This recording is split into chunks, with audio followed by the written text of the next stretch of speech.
Okay, let's start moving. First of all, before we get started, I'm going to hand it over to our interpretation team, and I think we can advance the slides and post the instructions for how to pick what interpretation you may or may not need for today's meeting. Is Dwayne gonna do that explanation? Yeah, sure. Can everybody hear me okay? As soon as, okay, as soon as I'm put into the interpretation channel, you will see a little globe appear at the bottom of your screen. You will then have to choose the language of your choice. And I think that's pretty much it. You will be able Yes. to listen whether in English or in Spanish, but you have to choose a language either way. Excellent. And then if anyone's having problems with the interpretation, feel free to get our attention and we'll try to get that sorted out. Um, so welcome everyone to Uh, our Hold on just one second. November. Yeah, Yeah, go for it. Ninita, can you start the interpretation channel? Yes. Okay, because otherwise I can't start interpreting.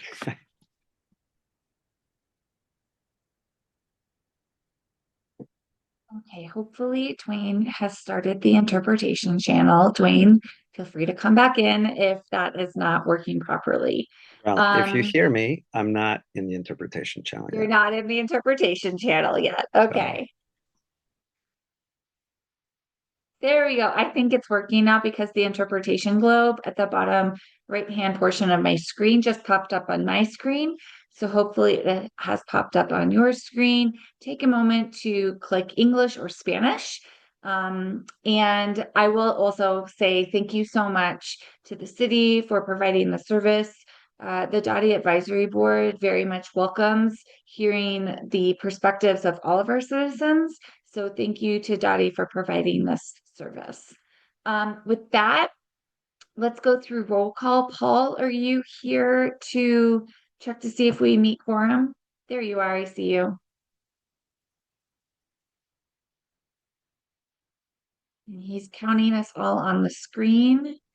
I will also remind the advisory board that if you haven't yet, it does help your fellow advisory board members and those who are viewing this to note your full name and what district you represent on the board. So in my example, D4, Southeast Denver. If you're a mayoral rep or appointee, you're welcome to note that as well. We invite you to note that as well. Um, Paul, how we doing? He looks like he's paused or frozen.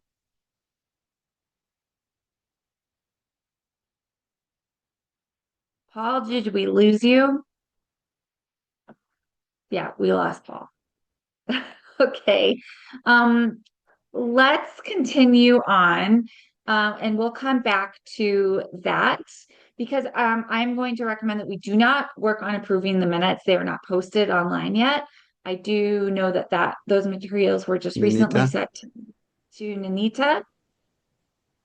Now Dwayne's back. Yes. sorry, we're having an issue here.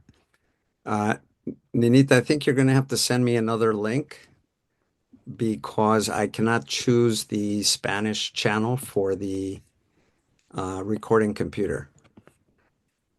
Okay. Send me an email Okay, so I'll that send because you. you know on team. Yeah. Thank you.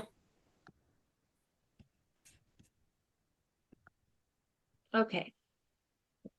Thank you, everyone, for your patience during our technical challenges, a series of them.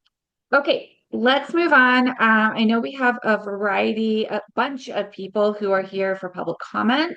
Nandita, do you have a list that you can call um, our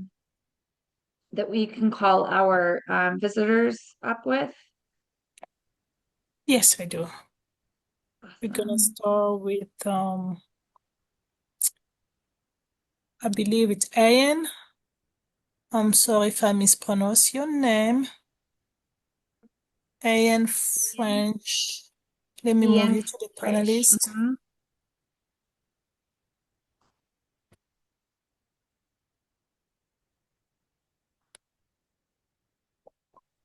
Ian, are you in? Hello.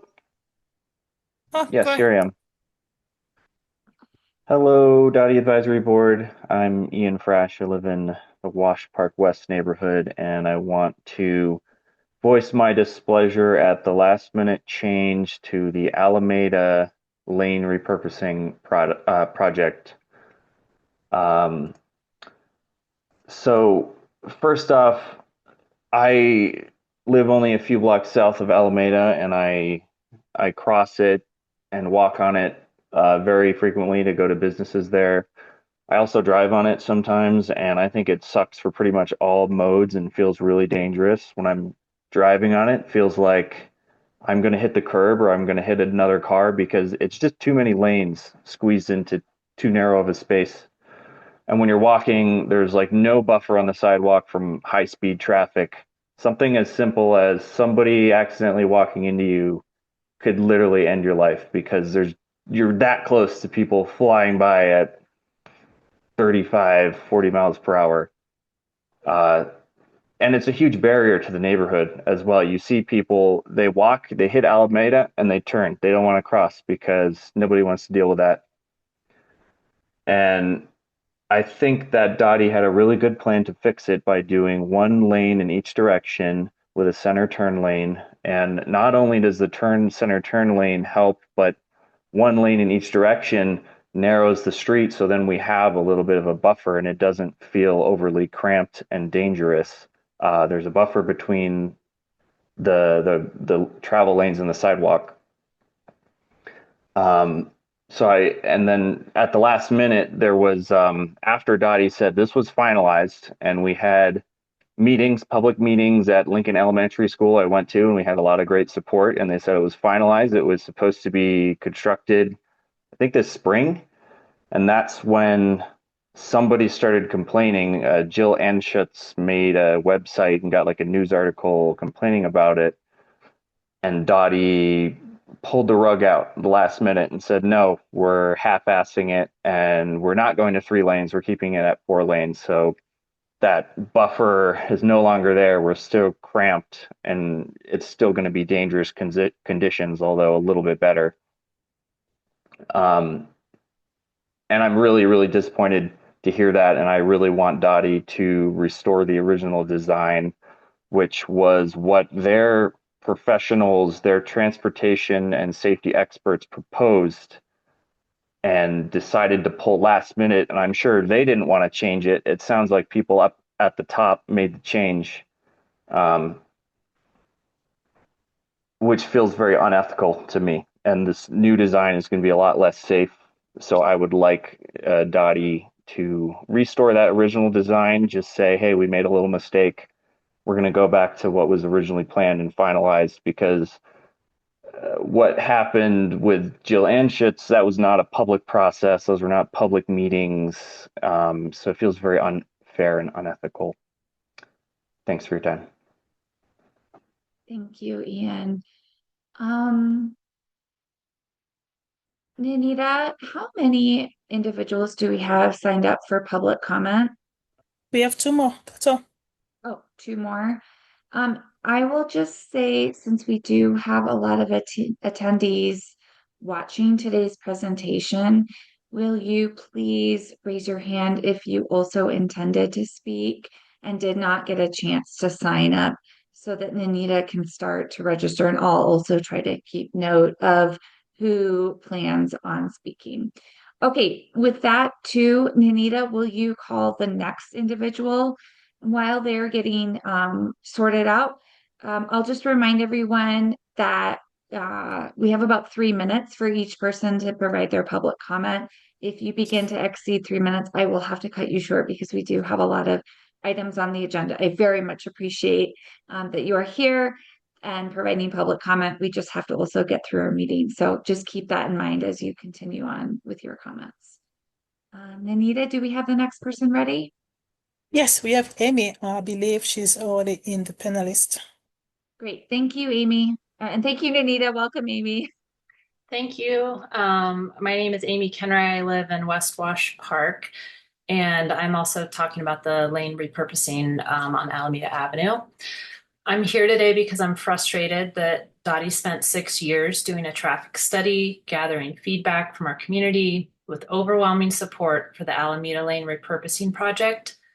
Went so far as to notify neighbors that construction was about to start by dropping off flyers on their door, only to postpone the project and recently on November 7th announce last-minute changes that decrease safety for all road users. In September, Director Ford told this board the project is moving forward. I would anticipate the construction happening early next year. I printed that in our newsletter because I do the newsletter for the neighborhood association here that goes out to 17,000 people. Then a few days after the election, after the bond pass, DOTI announced that they are listening to community and have made major changes to the design of the project. We all know whose voice you were listening to. It's not okay to ignore your own data and pretend that one person's fears about congestion didn't play a leading role in your decision.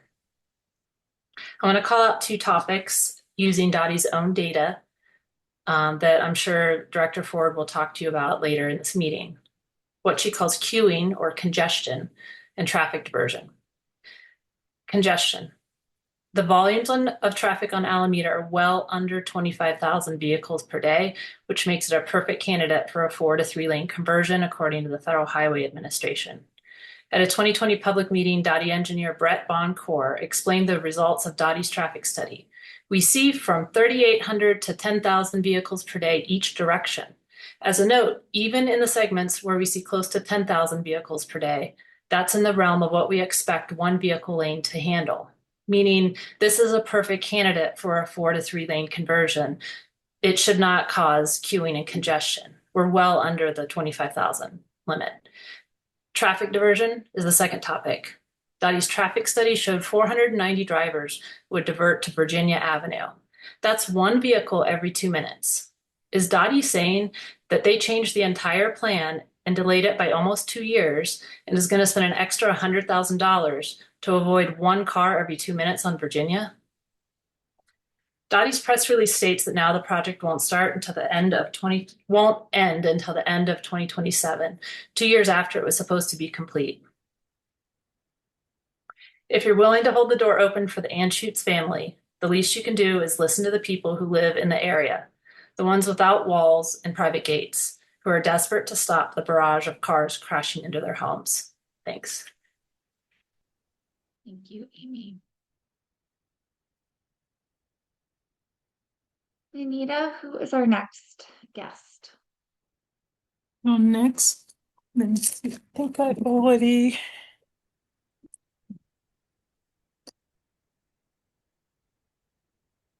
Give me 1 second. It's gonna be Chris Nicholson. Chris, are you in? I am, yes. Now, can I start talking? Yeah. Absolutely. Awesome. Chris. Thank you, everybody. I'm RTD Director Chris Nicholson. I represent this neighborhood. If it were just up to me, I'd pick the original design, but that's because I don't drive, and the original design is better for pedestrians. But it isn't just up to me. The process intentionally cares a great deal about what the neighborhood and the broader community thinks. And DOTI needs to take the time to let people consider and weigh in on the 2 options side by side, rather than simply moving forward with the new proposal as a compromise.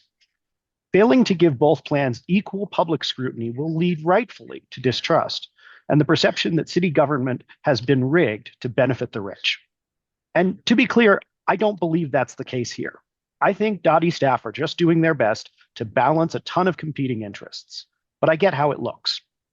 As an RTD board member, I'd like to see more significant consideration given to the impact on our operations and which of these plans is better for buses.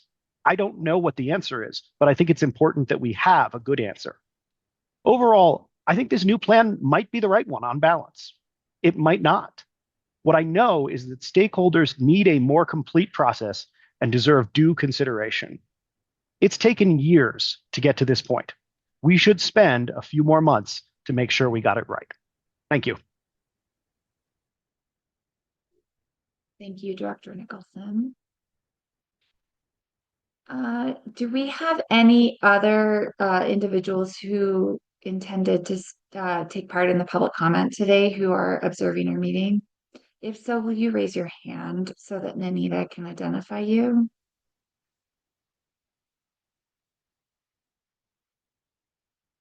Okay, seeing no additional comment, I am going to recommend that we move forward with our presentation. We're going to switch things around a little bit on the agenda today due to some scheduling requests. So we are going to now take some time to listen to Cindy Patton, who will be presenting on DOTI fleet management. Just a heads up, I understand that Cindy does need to leave by 4:35. So Cindy, you will have more time for public or for questions from the advisory board if you get through your presentation more quickly, but I'll let you decide if you want to take advantage of that. Because I believe we told you we were going to give you 15 minutes to present and 15 minutes for questions. And so we're going to be a little more compressed than that today. And I don't have I'm sorry, I don't think I got that message quite clearly that it was a formal presentation. I'm basically here to answer questions and I can give you a little bit of feedback. I wasn't quite sure where the questions were coming on. It's a huge topic, and fleet management is a massive part of what DOTI does, not just for the programs that we provide internally, but for the entire city. So wanted to just start there, and then Alan, do you want to frame the question better? Yeah, Cindy, thank you so much for giving us the space tonight. We really appreciate it.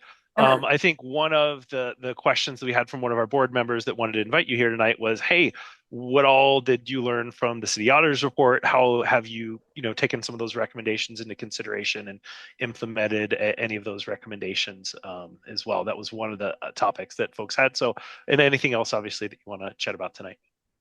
Absolutely. I'm going to pause you too, because I wanted to also introduce you into your role. Cindy is the Chief Operating Officer with DOTI, so has a very in-depth understanding and knowledge about how things work in the city. She's a great person to present tonight. She's also been with the city for quite some time, so she just has a lot of historical understanding of the way that DOTI operates. Okay, now you can go, Cindy. Yeah, absolutely. And just for those of you that don't live and breathe fleet things, fleet is one of the teams that I manage, but it is certainly within this operational space. I'm the COO of the department, and I have transportation operations, I have street maintenance. Those services are delivered by our amazing, wonderful, dedicated staff, but also by vehicles.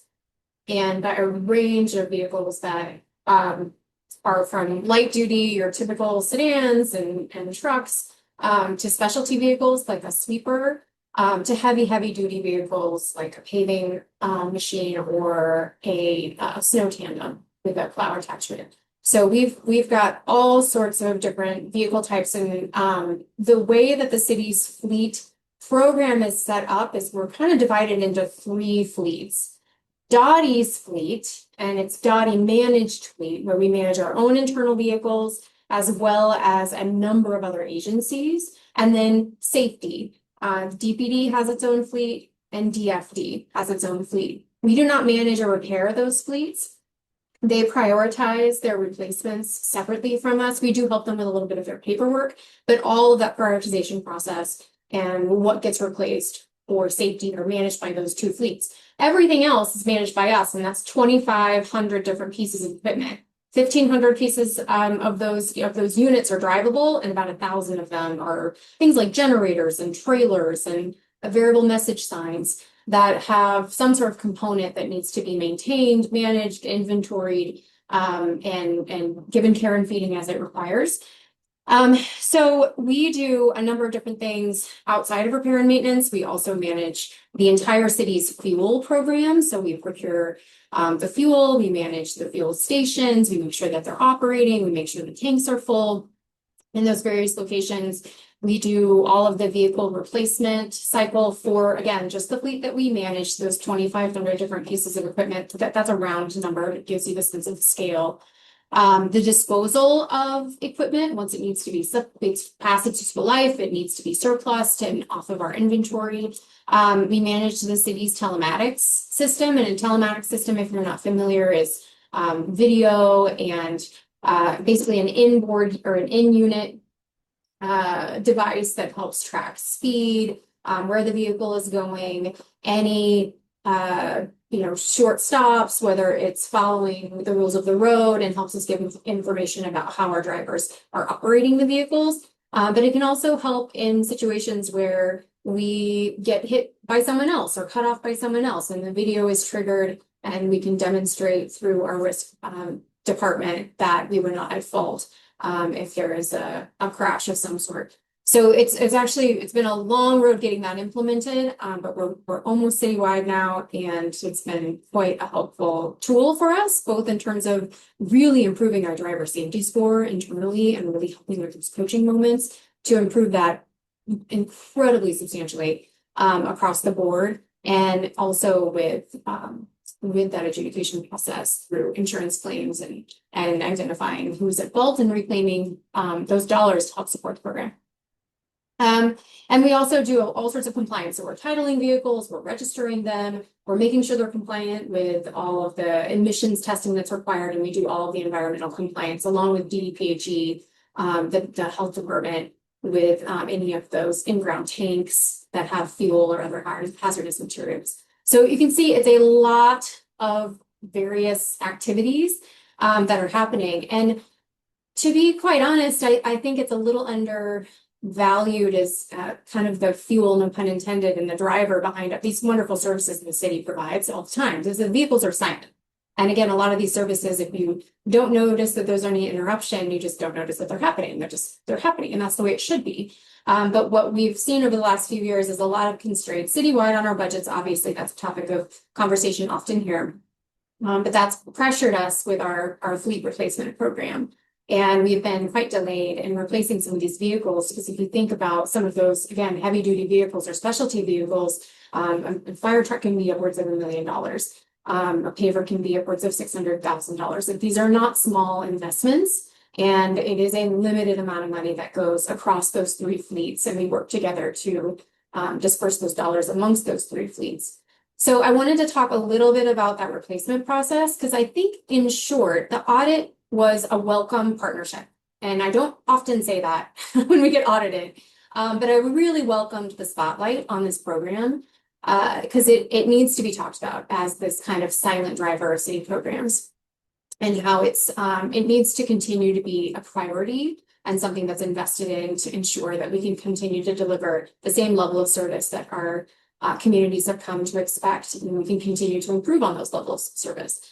And so the audit identified for us a number of places where we have processes, maybe they weren't documented quite well enough, and we needed to up our game a little bit in terms of getting those standard operating procedures documented and shared. So it was really clear what we were doing. One of those, thank you, Jude. One of those was to make sure that it was really clear how we were prioritizing vehicles in that replacement process. And so I'll talk you through how that works.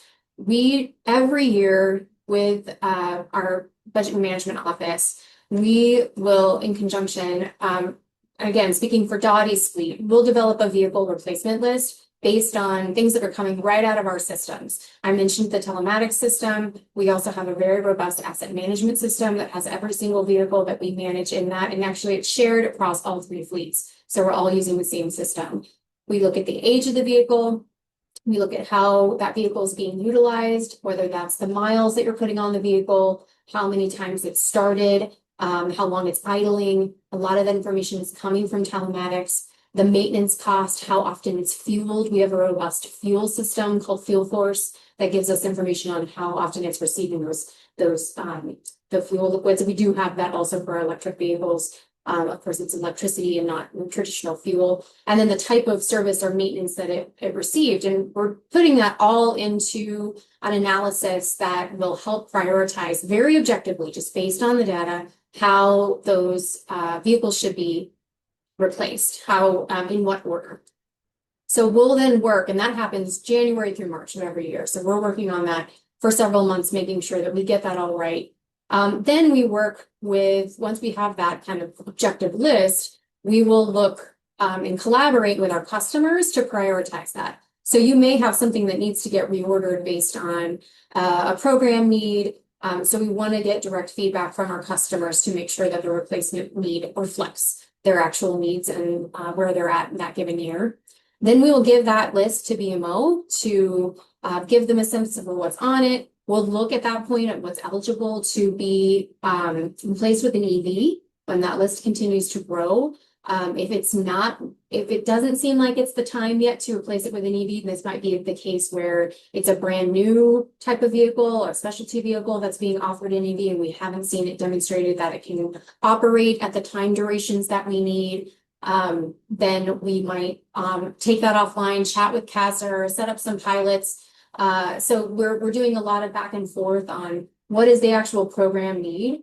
And if we try some of these new things with new vehicle types, is that going to interrupt the service level? Can we change the program to help accommodate that? There's a lot of tweaking done in those conversations, but ultimately we come up with that replacement list that's now been prioritized, both with the objective information and with the input from our customers.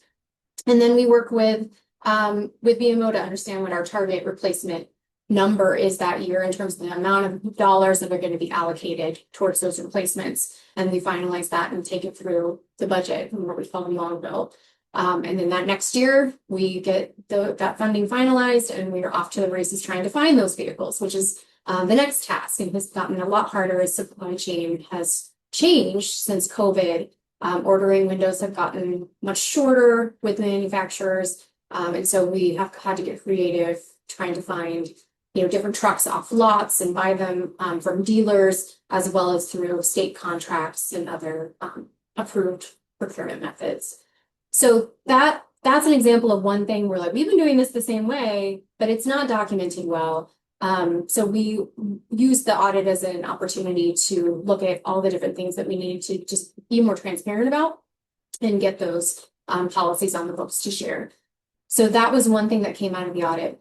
Another was a really robust conversation around just the financial solvency of the planned fleet fund, which is really just a general fund transfer into a special revenue fund that is meant to be for fleet purchases.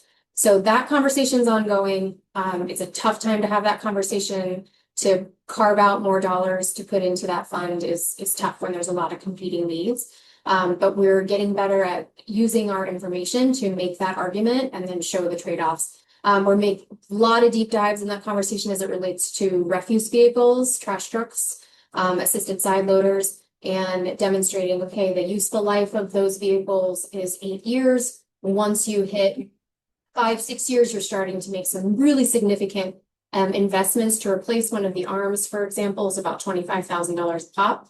Do you want to go through that investment and then hold on to that vehicle a few more years? Or do you want to cut bait, surplus that vehicle and buy a whole new one? So we're running analysis on that and seeing what the return on investment is for some of these different strategies. What would renting vehicles look like in some capacities where something's a seasonal need and we don't need to own it. It doesn't need to take up space on our lots. So we're trying to be a little bit more creative in the ways that we can make a dollar spend farther in this time of a pretty significant fleet replacement need. So that's kind of where do you want me to poke into? Because I can go a lot of different directions. Cindy, I just want to do a time check with you. How much time do you have available for questions? Yeah, and I see June and Emily.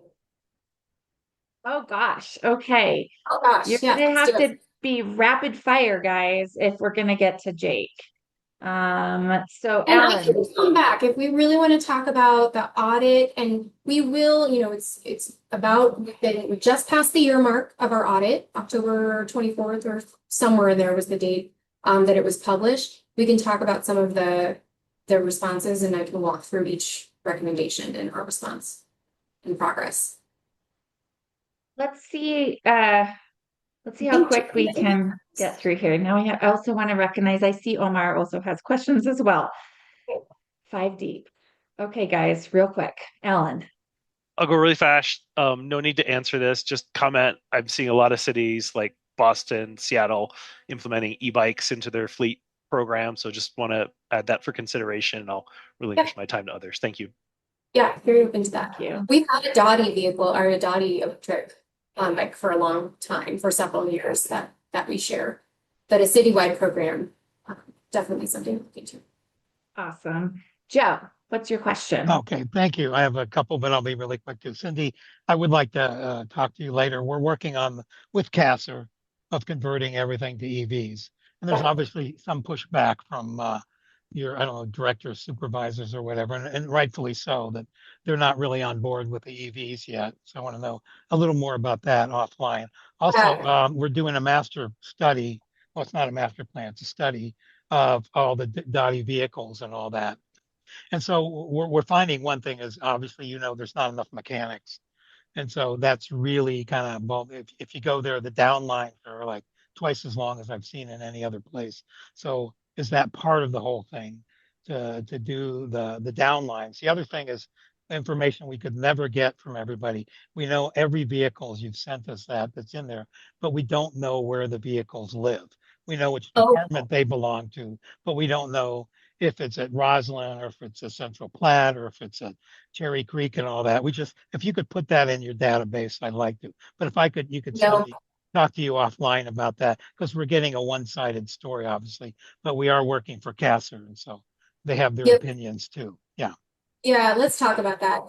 The EV conversation is the tricky one because sometimes it's not just the vehicle, it's the confidence that the charging is going to be there and it's going to be sufficient. So they have to go together.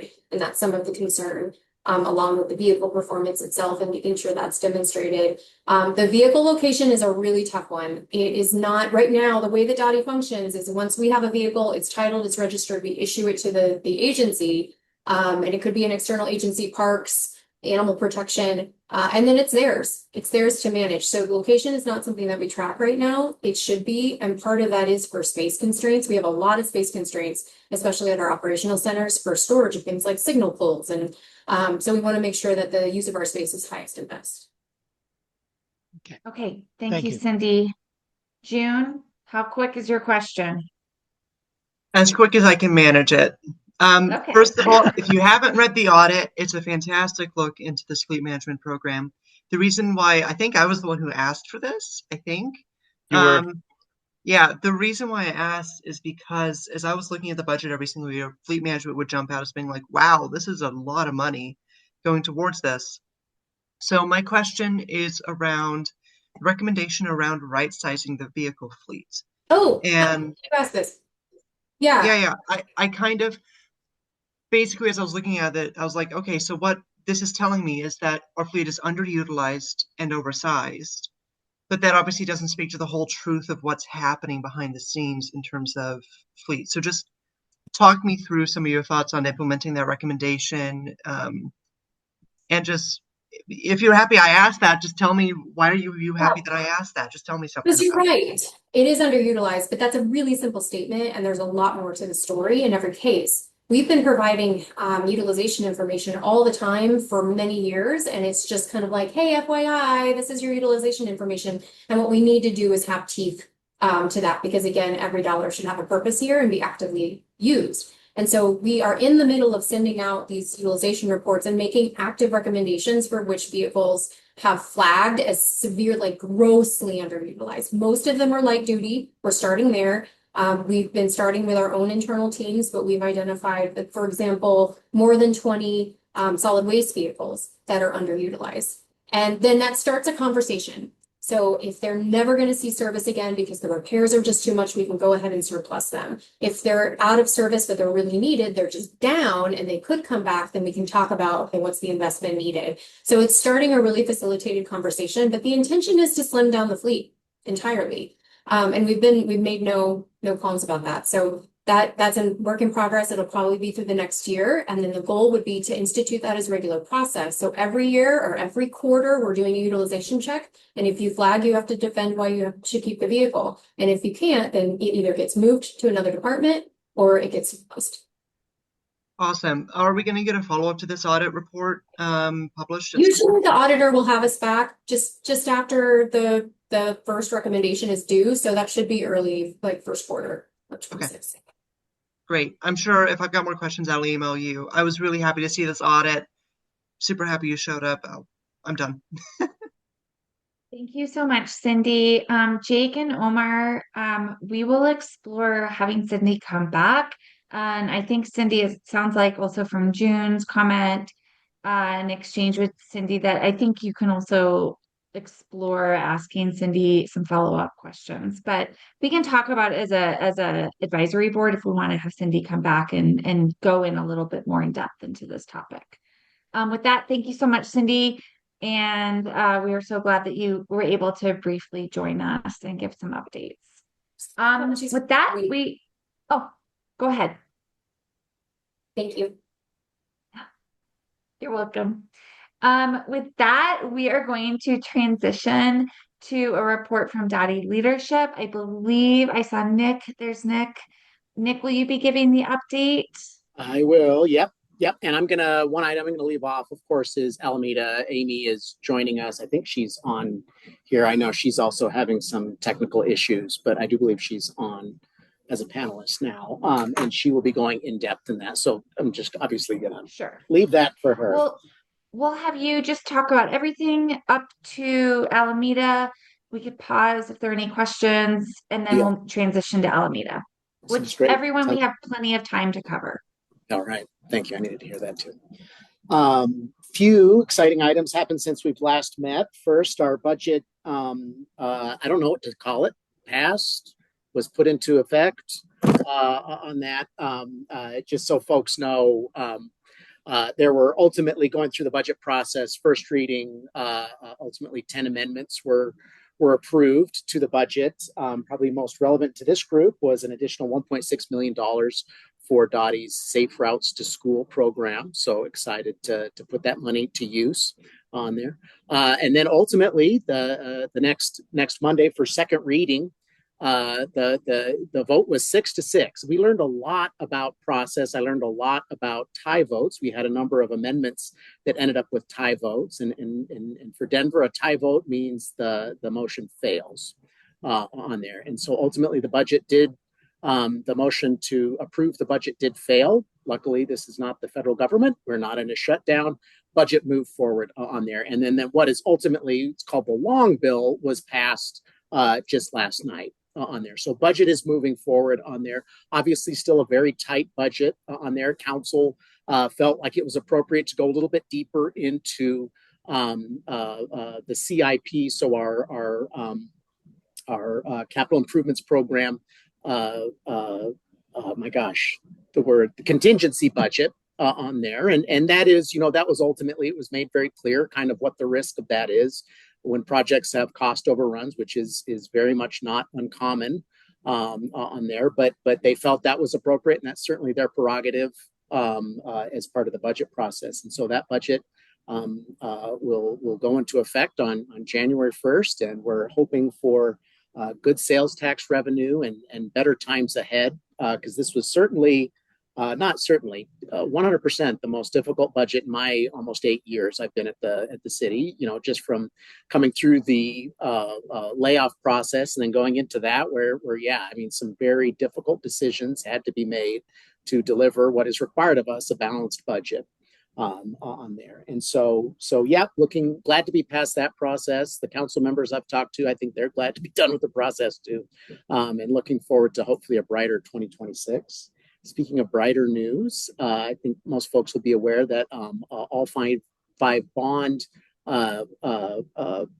ballot initiatives did pass on there, and that was very exciting news. Of course, the majority of that funding, nearly $1 billion, but a majority of it, almost half, 441 million, will go into transportation projects on there. And so that is getting up and running, and we're figuring out how we can Make sure that those are properly staffed. This is a shorter bond than usual. This is a 6-year bond, and that was, of course, was by design. These are kind of the projects we want to really get things ignited and going as quickly as possible, and really get that economic activity generating on there. And so very good news on that. That was a good night for folks. I'm too old to go to the parties, but it was nice to see folks I know in the news articles out there celebrating that win on there.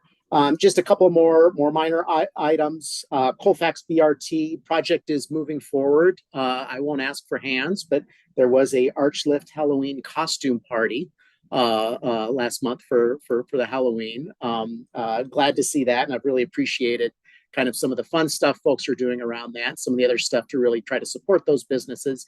And that project is moving along. We just passed another contract for that to help with some of the design work around there, some of the final design work and construction as we're going through. And that project's about 30% complete on construction on there. So that's very exciting. I know that is a highly impactful project for everyone who uses that corridor and the businesses along there.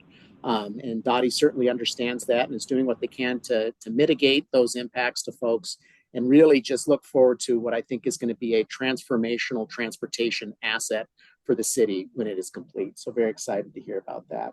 And then probably in the DOTI category of least sexy, but probably most impactful to the general public on there. And this is more kind of we're putting this message out in a number of forums, but next week's trash schedule will be very different. We have, of course, Thanksgiving holiday, and then Friday is a furlough day for the city, so the staff won't be working that day. And so what we're asking is for folks to put their trash out generally on Monday. There's a few different options. If you don't want to put yours out on Monday, we're going to have our teams covering all of the routes between Monday and Wednesday.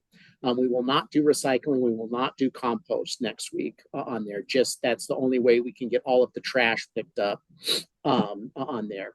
And then what that will mean, and this is where it gets confusing, and please look up the press release. Our PIO, Nancy Kuhn, does a much better job explaining this.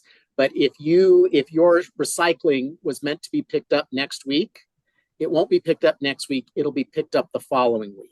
And that also means that then 2 weeks after that, you're recycling. So basically your schedule is going to swap. So if you were on an A schedule, you were picked up on the first and third weeks, you'll now move to second and fourth. If you're on the B schedule, you'll move to first and third.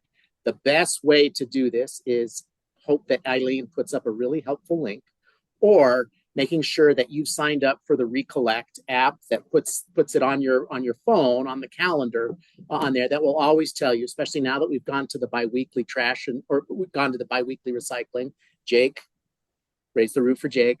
On there. That is how I check, and that is how I remember, because I forget which week it is, and nothing worse than dragging your can out there, and it wasn't that. And so, the best you can to your networks, make sure folks are aware of that information. Yes, Paul, it's called the Recollect app. I'll put it in the chat here after I'm done here. It is a fabulous app. There's all sorts of things. Alien, we all do it. We all look at see our neighbor on there. It also is a great way to show if you ever have questions about, can this be recycled or can this be composted on there. But the biggest thing is it'll download to an iCal or whatever the Android version is on there, and you can always check what's getting picked up that next day. So that is the conclusion. But yeah, best you can help our residents understand that. That and snow plowing are the things that, man, if we mess up, we are in trouble on there. So we try to make sure that we are communicating that best we can on there. Madam Chair, I'll pause and happy to answer any questions.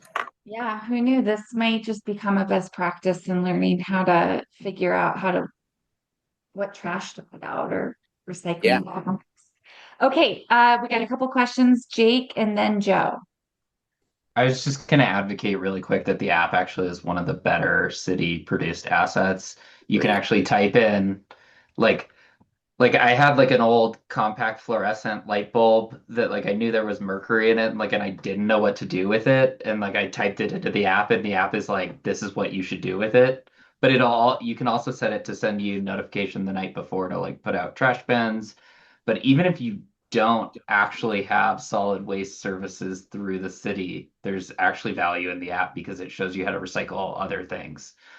So I would highly recommend the app. There's a game button I've never hit, but maybe the game's cool too.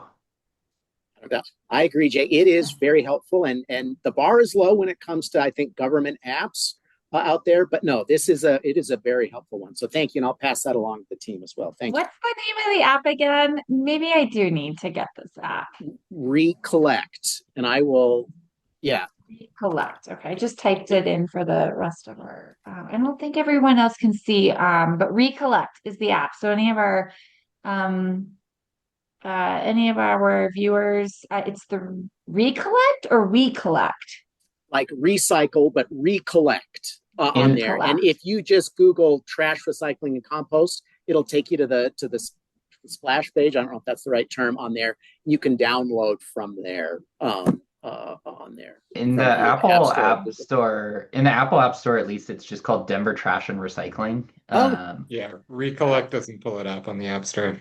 Man, thank you, Okay, Andy. Thank you, Jay. Denver Trash and Recycling. If you're watching this and you want to get this app that sounds pretty amazing, just search Denver Trash and Recycling in your Google Play or App Store, and you should find it. Yep. And it will tell you what to put out, if you can put it out, where to put it out. I mean, on your sidewalk, but which bin. So thank you, Nick. I appreciate that. And Jake. Okay, Joe, and then maybe Paul? Joe, for sure. Okay, well, I hate to ruin this kumbaya moment, but Nick, I think you're in trouble. Another thing, I've had a couple of people in my district talk about when they do go to 311 and make some kind of query, complaint, whatever you want to call it, then they send it on to you. Then they close out, as far as I know, close out that. And then you send a letter that, hey, you're not in the high district or high injury district, and it'll be several months to get to you, which is obviously very frustrating if anybody got that. And so what I wanted to know is, do you keep track of it, all these things? Because if we call 311, they passed it on, and as far as they're done, as far as they're concerned, they're done. They've done their job. But now I have people in my neighborhood, citizens are saying, well, when is this actually going to happen? So is there some kind of recording or process or something like that you guys do to follow through on this? Is there a list that, as long as my arm or however, as long as a city block? Yeah. What happens at that point? Yeah. And was there a specific item, Joe? Maybe I missed it, or was this like, hey, this intersection needs a stop sign, or this that? It was something like that. Yeah, yeah. Okay. I mean, it wasn't in a high district, but it was. Yeah. Can I get a stop sign? Can I have something marked on the ground that I need? It was questions like that. Also, one person wanted to know where all the 20-mile-an-hour speed limit signs were going because he didn't see enough of them. So he asked the question, and hey, we don't have time for you. Get lost. It's not I hope quite that the wasn't same. a quote, but yeah, I understand. Yeah. So when those come to DOTI, especially those traffic suggestions, those are all queued into a group we call our area engineers. And if you guys remember, and we'll talk a little bit about some of the changes we've had, but the group, there was the 4 folks that would come and talk about kind of the consolidated things happening in different districts. So those were the community designers. They work closely with area engineers, and those area engineers, those 3-in-1s become work orders. They become a review and then become a work order on there. And I would say I think last count I heard, they had about 1,000 work orders. And that, you said it, it's as long as probably people with much longer arms than little me. But that is what. Now, we don't want folks for it to feel dismissive, because I 100% understand how that would feel dismissive. It is a very, never to denigrate or to downplay what folks are experiencing. out there. But what they're experiencing, what the residents are experiencing, is just the simple volume of that, where there is a lot of quick triaging, just by necessity, just to try to keep a head above water. And I think that's often a frustrating conversation we've had with residents, or with even city council members, and trying to help them. And I think they get the incredible volume that we're coming in, but it is a very long list. One of the things we're working on is being able to better articulate what that list looks like. It is it's not just making the waiting room, fixing our waiting room issue by making the waiting room bigger and adding more chairs so more people can wait longer, but it is something we can do right now. Obviously, this is a function of tight budgets and tight staffing on there, but really letting folks kind of get a better view of, here's the universe of things that we are looking at. And so, yeah, things like high injury network, those are going to be what's used to prioritize and triage those items. But don't want, and certainly expect all of those messages to be professional. I know they sometimes could be a little curt, so hopefully they're not crossing into unprofessionalism, but 100% understand how people would be disappointed in something like that. Yeah, well, I just want to, I mean, you're right. That they're frustrated and all that. I don't think and then the response isn't unprofessional, but is there just some way to let them know, yes, you're on the list and all that. The list is quite long, and kind of just a little bit more than like, okay, it goes into the file. The Raiders of the Lost Ark, it's put away, and somebody might find it someday. Yeah, I think that's an entirely fair suggestion. Even if it is it would be templated, on there, but explaining, yes, that this either, just through pure look, this does not meet something that we would do. It's a stop sign that some others are totally inappropriate, or if it does, but letting good news is, yes, this is something we'll be able to look at. The bad news is, yes, we, at this point, we have approximately 1,000, something along those lines, just to give folks, that aligns with what we're trying to do about being a little bit more, being better at showing our work, showing why we do things, and the volume of things that we do, so folks better understand how the lack of, why it feels so slow on there. So I think that's an entirely reasonable and of course, from my personal viewpoint, people think I can fix it. So right. I say, talk to Joe. We can't handle exactly. This. So thanks a lot. No, it is it's a challenge, and I do truly think we could do a much better job of showing our work and kind of showing the process. Again, it doesn't make things go faster necessarily, but I think it does give folks that we're not just sitting around and like, man, we don't want to do this one. It's just like literally 1,000 at this point that fewer than 10 people are going through. So yeah, well, I'd rather you guys be really rude to everybody but get it fixed than to be nice to everybody. Hey, if I could make that trade, I would. I think most people would appreciate that. All right, thank you. Hey, Alan, quickly, so we can stay on schedule, your question, and then I think you'd like to move on to the Alameda discussion. Yeah, real quick, Nick, just a question from our council office. Any updates on stormwater fee for 2026 that you can share at this point, or background on that? Ooh, not that I'm aware of, but I can absolutely get that out to the committee because I know that's a topic of interest on their stormwater fees. Yep. Yes, sir. Thank you so much. Great. Thank you. Okay, so now we're going to move on to the Alameda Road Safety Project. We had a number of guests during public comment speak today. Actually, before I go on, Paul. Wait, where'd he go? Did Paul just leave? Can you hear me? Oh, there he is. Okay. My Wi-Fi dropped out right as you acknowledged me before. Did we take quorum earlier? I counted 11 people in attendance. I had a difficult time hearing you, but I think you were asking if we figured out quorum. Did we take quorum earlier? Okay, so do we have quorum, by the way? Now we do have quorum, by the way. I did push off approving the minutes because they are not posted on the website yet. So once they are posted, then we can go forward in approving the meeting minutes, right? Am I doing this correctly? I think that's right. Because we want to make sure that our advisory board has access to view the meeting Understood. minutes. I'm uploading them to the Google Share Drive. And then Nita, if you can chime in, do you also want me emailing them directly to you? I just want to clarify that to make this easier and more timely for everyone. I missed the very first part of what you said about. Paul, maybe I can say it. I think were you asking Yeah. Anita if you wanted him to email, if you email directly to Anita, and I would say yes and copy me. I do web updates now on there, and so I can get those up lickety split.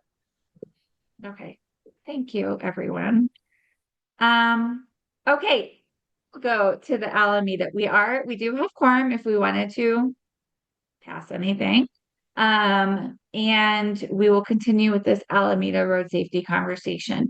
I believe that Amy is on to be able to speak to the group. Is that correct, Nick? Did we find her? I see an Amy in attendees. And that, sorry, yeah, I was She trying might- to unmute. Anita, if you wouldn't mind. Yeah, I'm here. Amy no. Ford. Amy Ford, sorry. I think I unmuted. There she is. Can you hear me? Yep, we got you. Hi, my apologies. I am not on camera. I actually have I had a doctor's appointment, and so just making it home, and for some reason my computer is being very slow now, and me just being able to get online so I can chat with you all in person. But thank you. Hey, I did want to just come back on some comments as I've been listening in for a bit on Nick's updates, and then I will come back to Alameda. But I just wanted to say thank you to you all. Thank you in regards to our budgeting process and our work there attached to the budgeting process. You all had offered insight and input on the budgeting areas where you felt that there should be more funding and others. And I just wanted to say thanks. You know, Nick mentioned to you some of the changes that came through from a council perspective on those budget amendments, specifically adding $1.6 million more for the Safe Routes to Schools program. And that passed. Obviously, they pulled those dollars out of contingency, but I just wanted to say thank you. We really appreciate it. We will work hard to allocate those dollars well and per our sort of action plan and others. And we appreciate the advocacy that you all did in regards to sort of increasing funding for transportation needs. We share your passion in this. And so I just wanted to say your advocacy mattered, I think, in some of the decision process that happened there with council and others. And so we just wanted to say thank you to that. So, okay. Ninita, ¿Y me escuchas ahora? ¿Sí me escuchas bien? Bien. I think that Ruben got kicked out of the interpretation channel. Amy, give us 1 second. I think. Yeah, that's what I wondered if, yeah, it sounded like he asked to listen for real quick. Ruben, there you are, Ruben. Do you need to be put back into an interpretation channel? Yes, can you hear me? I can hear you. Yes, we can hear I just need the code to access the interpretation channel and Okay. relieve rain. Yeah, let me transfer you there. Okay. This has been in chat since like 10, 15 minutes ago. Just to platform that.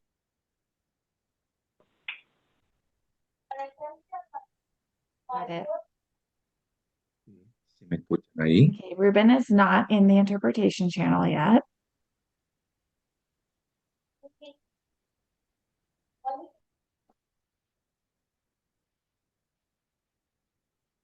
While we're doing that, Anita, if there's any way you could actually send me the actual link, I'm unable to pull in.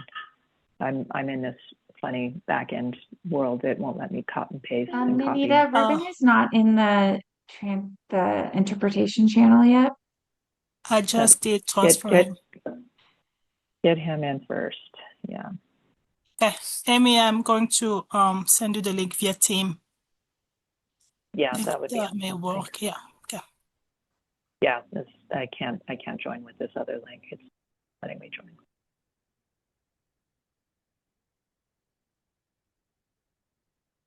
But we'll wait for Ruben. Is Ruben up online?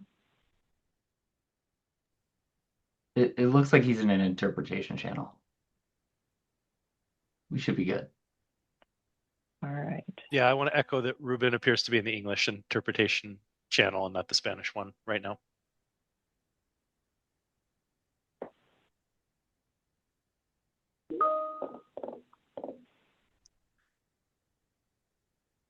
So is that what we need, or do we need it somewhere else? Okay, Amy, I just send you the link via team. Let me know if you got it.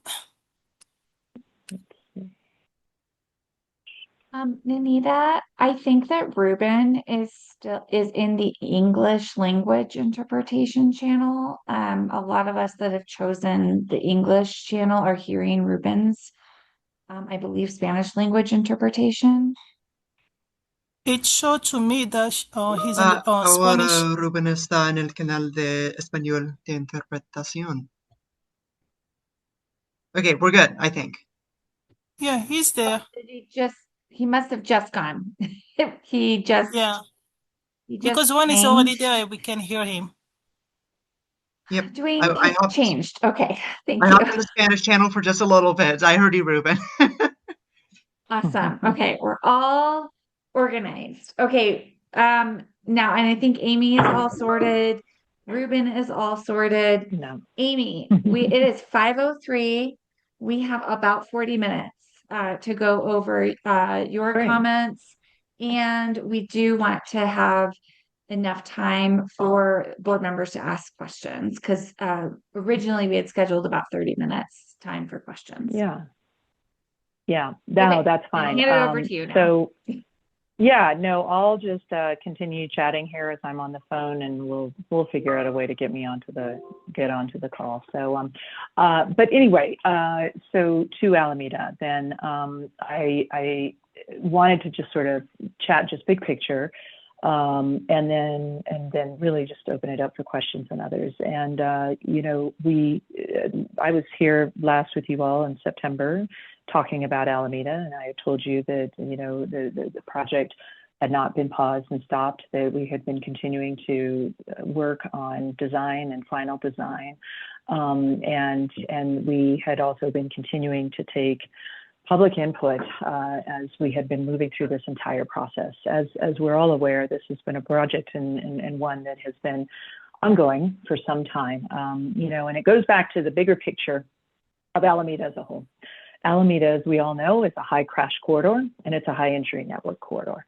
And it's a program that, it's a corridor that we were saying, we should do something about this. We must do something about this. We recognize that it has safety concerns, and we wanted to address them.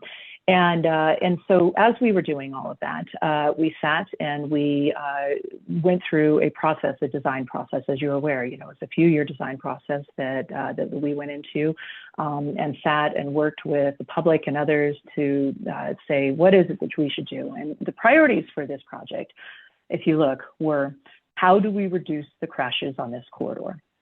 That was the number one priority. How do we address the high injuries that we see on the corridor? That was the second priority. How do we continue to look at making improvements for pedestrian and other sort of comfort in the corridor? And how do we ensure that we also create access for businesses and others? And so all of these were sort of named projects or named items, if you will, in our process in regards to our priorities. As we worked through that process, as you're aware, one of the things that we started looking at were the designs that we thought that we could do to address these issues. We had pondered a couple of designs that had, at a minimum, we knew that addressing this question of left-hand turns was the biggest thing that we would think in regards to how we would address safety on the corridor. And as we did that, we also knew that pedestrian crossings was another key element to the design factors that would help us address these priorities of what we wanted to accomplish from a safety perspective. And as we settled in, we started talking about and finalizing a design that reduced one lane in each direction, east and westbound, and added in a turn lane in the middle effectively, as well as several significant updates to pedestrians and pedestrian crossings in the area. So effectively taking the lanes down from 4 to 3. And when you do that, obviously you have a little bit of extra room, you have some buffers on the side. And so that was one part of it. You saw some buffering where you had the lanes pulled in from the rest of the corridor. And so you had some space from the lanes to the nearby sidewalks. As we finished up that process, we started working on that from a design perspective, and we reached out and we continued to reach out to the community as we were coming in and circling around in these community meetings in the spring, as we were starting to get ready potential for construction as well. And we continued to receive public feedback on the project. And you guys all know this, and you know the history of the public feedback as we go. And the public feedback, it was also similar to public feedback that we got during this process when we were doing it as a whole related to during the original planning process, where people had thoughts and concerns and questions about the design and what it would do and what the impacts would be on others. And similarly, then we also had that feedback continue to ramp up, as you know, in the spring. And that feedback ramped up and we continue to take it in. And, you know, I want to be sort of completely transparent as we go through all of this. Obviously, some of that feedback started with some community members who live on the east side of Wash Park. Obviously, Jill Anschu's name has been thrown out a lot. Yes, she absolutely was one of the members who started in some of that feedback. Others joined in. We were getting emails from a variety of folks from the West Wash Park Neighborhood Association, from community members who lived in the area, from businesses who live in the area. People started weighing in quite a bit, either loving the design or having major questions about the design, worries about things like congestion on the corridor, as well as diversion of traffic, people wanting to preserve things from a safety perspective and others. And so that was a process that we had moving. And so we took and continued to take that feedback in. So as we took that feedback and we brought that in, we then asked our team to continue to go back and look at the work and the design and the process and the project that we had. And that's what we started to do. And the team had that analysis. They looked at some of that analysis. And as they worked through this, the question was, all right, how do we meet that goal of our safety and what do we want to try to do and accomplish? And they came back with saying and suggesting that we think that we can do that, but also address some of these questions that people had about congestion and about, well, really it's more congestion about the diversion to some of the neighborhood streets and others. And while we looked at those diversions in neighborhood streets, what some of the impacts would be, we saw a couple of things. They suggested that basically that they look at a shift in the design where they would preserve 2 lanes of traffic going eastbound there on Alameda, because that is the corridor that has the most traffic and the most impact, and also the highest propensity for diversion given the, every block turns and such. That they would reduce to 1 lane in the westbound direction, and they would use the space in the middle of all of that to continue to create that left-hand turn lane, as well as then continue to keep all of the pedestrian improvements in the crossings that we had suggested that we would be doing, but then also adding in some additional work that they saw as you started looking at diversions to local streets, Virginia, Cedar, and others, where they would also make some improvements at Virginia and Downing, where we were seeing some continued issues with all of the folks from ped to bike to vehicles and others that are all crossing there at the corner of the park. So we talked to the public about that. When we talked to the public about that, what we did is we reached out specifically to a couple folks, Amy Kenrai, who had been also working and representing in sort of the Wash Park Neighborhood Association. We reached back out to Jill Anschutz and let her know that these were some of the decisions that we were thinking about doing related to the public or related to the design. and that was about a week or so ago, a week and a half, 2 weeks ago that we did that. And then following that we talked and presented at the East Wash Park Neighborhood Association, and then talking also here with you all. And then we have some upcoming discussions with our colleagues in bring me in. So as we did that, we wanted to come back and chat with you all and answer questions, discussions. I want to give you sort of a sense of where we are. So we would go back in and continue to look then at the design as we would finalize that design, and continue to engage, with public as we fine tune that design. How we continue to stripe in things like buffers and others. How do we talk about and answer questions about unintended consequences of also that work and that design, and some other things. And so anyway, I just, that's where we were. And I want to make sure that we have a chance to answer questions and open up the conversation.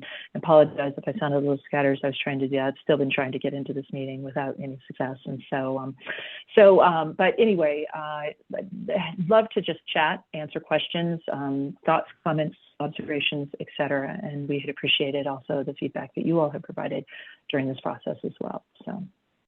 Great, Amy. I'm going to help you connect with the folks that have questions. So Great. I don't can't see think them in you the can chat, see our. obviously. Okay, yeah.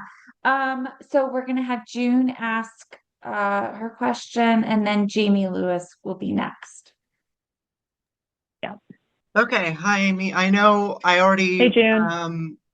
said a good amount of my piece to you at the Wash Yeah. Park East Neighborhood Association meeting.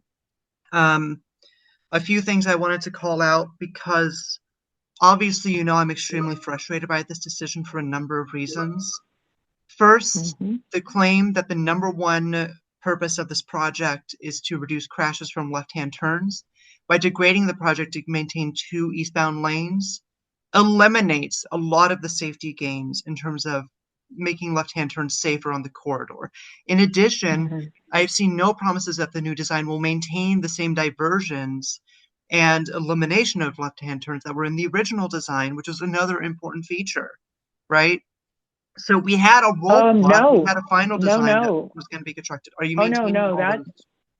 Okay. Yeah, no, we definitely are. Yeah, we're maintaining all of the diversions, all of it. There's a diversion, but when Grant, where the prohibited left-hand turns that we have on there will continue to remain. So yes, no, all of those are staying, and then we're just get that design fine-tuned. But no, all of those remain. Okay, that's good.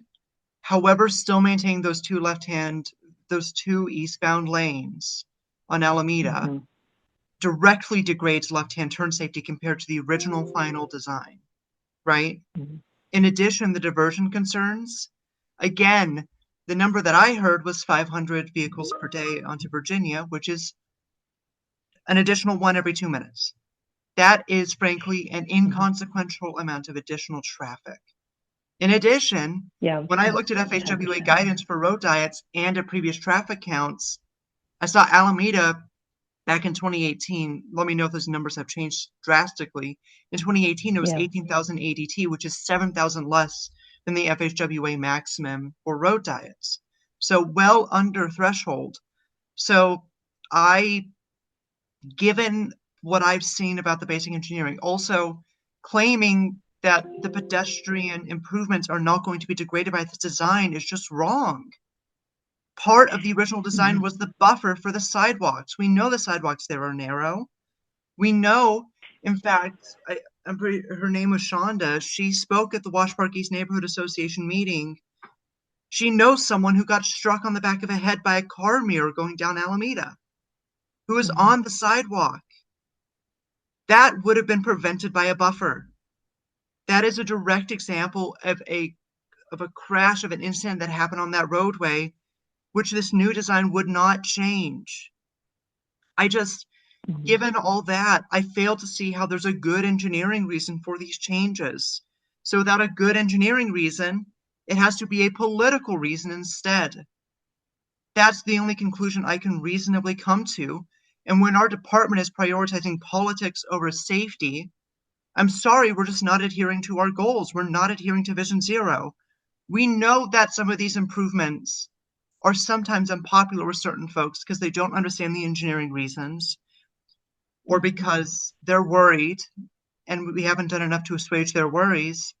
But that doesn't mean we degrade a safety project for which we have no good reason to back down on, especially after its final design, especially after you come to the advisory board meeting and tell us that it's delayed to avoid interfering with construction further down on Alameda.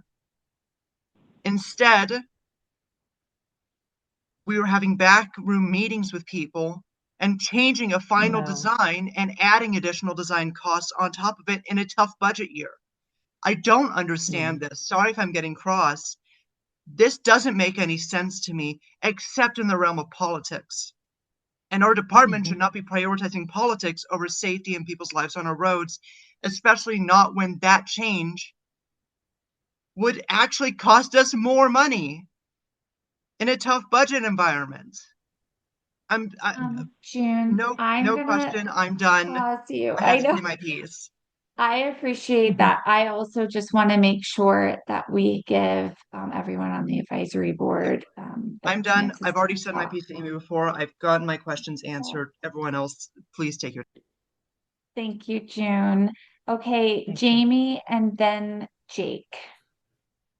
Yeah, when I hear people complain about congestion, it's a fear of people that they're going to have to slow down. And that's a fact. We need to slow traffic down. And Amy, and you and I have already had this conversation at your public event there a few months ago. I wouldn't have a problem if this was a one-off, but I'm starting to see a pattern. The same thing happened on West 17th, where you had a great plan.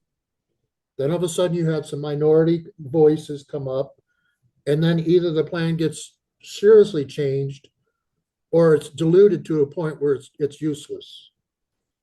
So I'm going to ask you a direct, correct question, Amy. And I don't mean to be cross either, but there's a lot of good people on this panel. People that have been working in transportation a long time. I'm one of them. Over 20 years. There's other meetings I could be at right now. So I want you to tell me, why would I want to continue to be on this committee if DOTI's going to ignore our recommendations? I'm gonna take a point of privilege, Amy, and say, I'm gonna back that comment up because I actually have had the very same feelings. I haven't even talked about this with anybody else on the board, but the actions that the department has been taking in the last few months has personally caused me to make the same questions run through my head. So I'll leave it at that, and Amy, you can answer. No, I appreciate that. As we go through these processes and as we work with the public and as we engage in these discussions and we sit and we gather feedback and input and we take the input that you give us seriously, we take the goals that we're trying to achieve seriously, we take the feedback that we get from the public seriously. And folks, as you're aware, we get feedback on just about everything that we are doing. And there are times and moments in those discussions where we continue to ask ourselves the questions from a design perspective, from an engineering perspective, from a goals perspective on how we're addressing these really critical design needs. No, we don't always go in and change things and change designs. I've got just in the last month, people commenting about the work that we're doing on Emerson, where we're continuing to extend our slow and safe street and our bicycle lane and adding in traffic circles in that corridor, and critique and complaint and request to stop it and end it and to not be able to continue that project. The project that is just south of Alameda right now on Dakota, we are getting that follow-up and feedback from the community and others. And as we speak right now, the work that we did on Kearney and Kermaria, we continued to get feedback and input and thought and questions about thought and design. And our team continued to go back and listen, as we have with all of these, and assess how is it that we best meet our goals and objectives. And in the instance of Kearney and Kermaria, we made some adjustments and we changed. We included new design standards such as our speed cushions, reduced the pinch points and the bollards, made some changes on signage. We added in a couple more safety features. On the West 29th, we did similar. On this one, we did similar. And I think that the answer, I think, with this is that we take seriously the input. We take seriously the goals. We take seriously the passion that you all have and that we all have to how we achieve those goals. And our focus is how we make sure that we are best addressing those needs. I think it's okay for us and thoughtful of us to be able to continue to engage in all of those conversations. And it's okay for us to continue to look and to change and to explain those to you all through our data, through our information, and to others.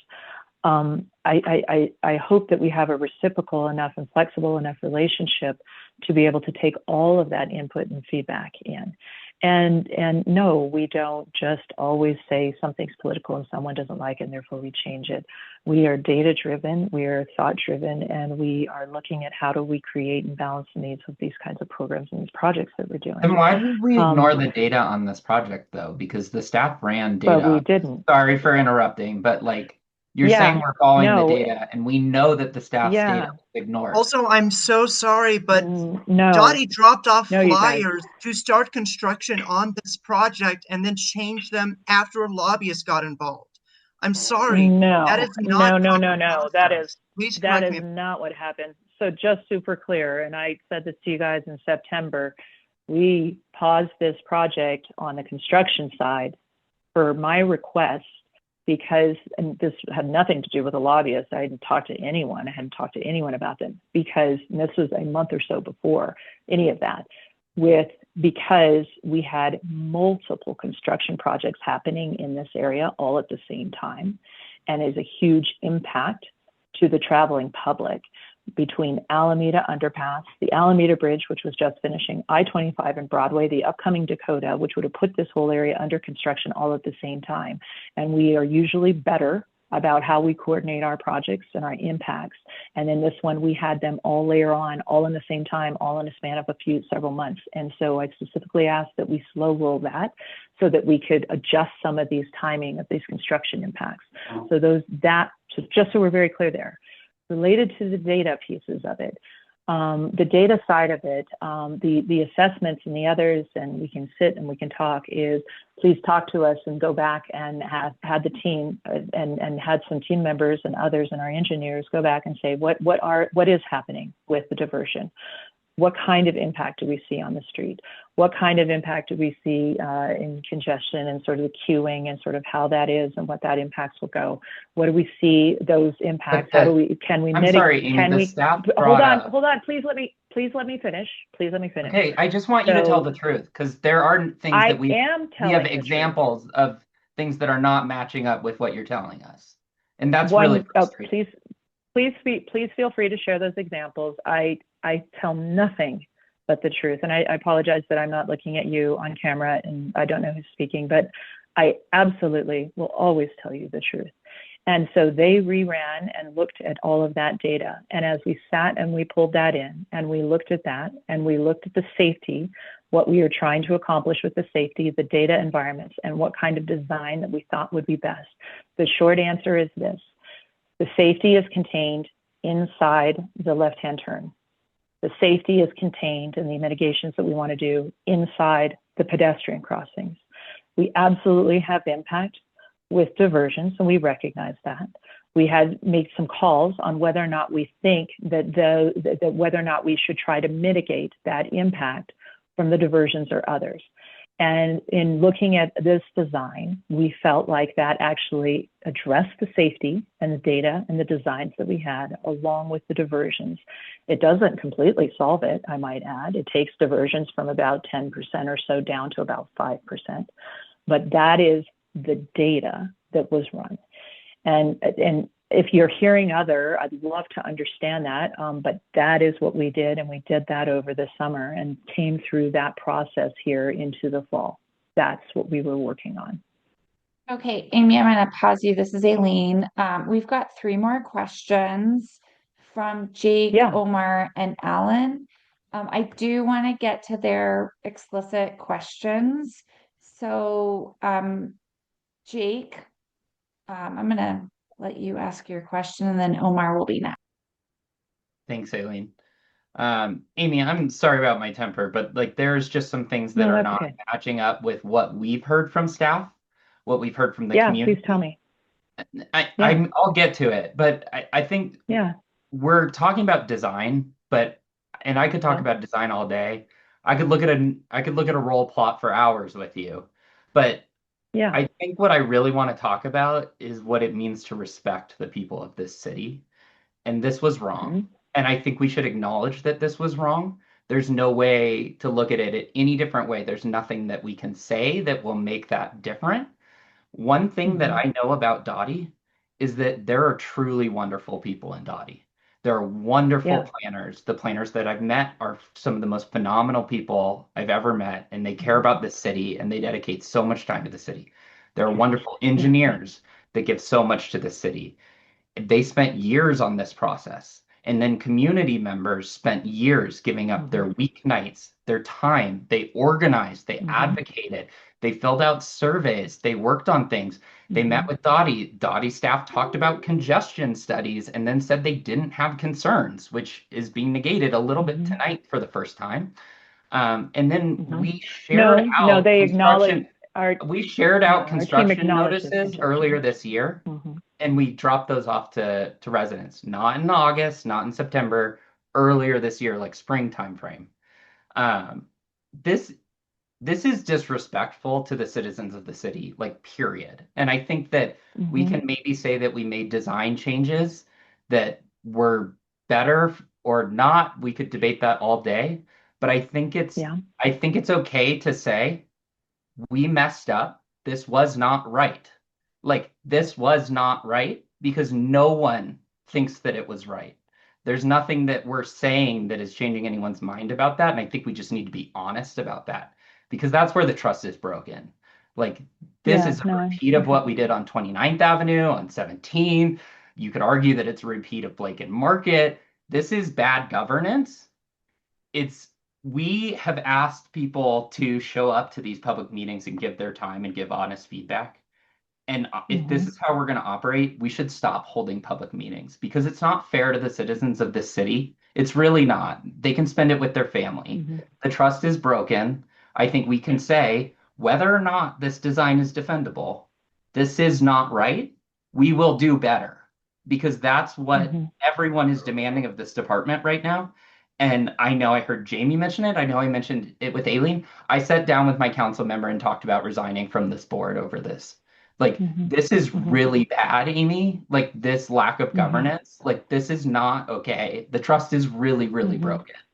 And when we're talking about, like, slight differences in design, I think we're missing the point. Like, there's a consistent pattern and practice of disrespect. And that's the issue. And I think everyone wants the department to say, that's correct, because no one sees it any other way. Okay. I understand what you're saying when you say that. And I guess, Jake, the question that I ask in this is, so public feedback comes in a lot of different ways. And as we know, during this process, it came through our design process, it came through the public meetings, and it continued to come through this summer and others.